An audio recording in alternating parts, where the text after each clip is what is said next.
If everything is on the up and up, then what's the rush? That's the question we're asking in tonight's preamble. Across social media today, anti-American liberals are doing their best to dispirit those who voted against the Democrat socialist agenda. This is a tried and true tactic of the left. The idea is to use suppression polls and disinformation leading up to an election. The polls falsely claiming, for example, Biden will win in a landslide. This depresses Trump turnout. Then get the agendized press to call states early, like, I don't know, Arizona, for example. This is done to project an aura of inevitability for Beijing Biden. Then that same biased press decries Biden's opponents as, quote, sore losers, as CNN opinion host Jim Acosta did today. All because we have a president who opposes socialism and insists that voting irregularities be addressed. By the way, if there are issues that need to be addressed in close races, each campaign has the right to petition the courts for remedy. That is how our system is supposed to work.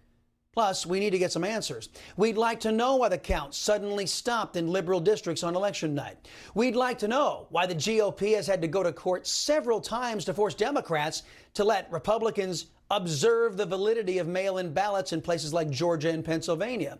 That is the right of both political parties. We'd like to know if thousands of votes were cast in Nevada by people who don't even live there. In the interest of fairness, it's our right to have answers to these questions before we begin discussing accepting the results of any election. I received a note today from a radio listener. She was commenting on the news, stating that Georgia had suddenly gone blue. With magic ballots, by the way, that seemed to keep pouring in over and over and over again. She said she'd no longer listen because she wanted to have hope.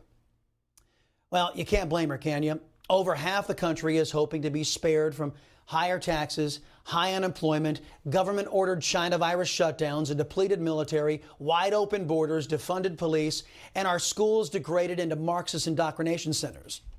My instinct was to ask her if she wanted the truth or hope. Well, the good news is for patriots, and the bad news for you Democrat socialists out there is I get to provide both truth and hope. President Trump will not give up. He smells something fishy in these Democrat districts, and he's going to get to the bottom of what has happened. Now, many contested states are heading into a recount, as we mentioned. This time, cheating, lying Democrat socialists will not be able to keep the GOP out of the count. We will get a clear picture of just how many fraudulent Democrat ballots corrupted our election through the mail-in ballot scheme launched under the guise of public health.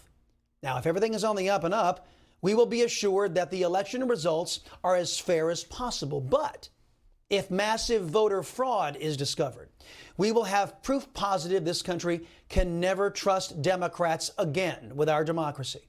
Oh, yes. And there should be arrests, lots and lots of arrests. Now, that is something worth waiting for. You just watched Newsmax TV, America's fastest growing cable news channel, now in more than 70 million homes. You can get Newsmax TV on your cable system or check your cable guide. And if your system doesn't carry Newsmax, call them, tell them you want Newsmax TV, because we're real news for real people.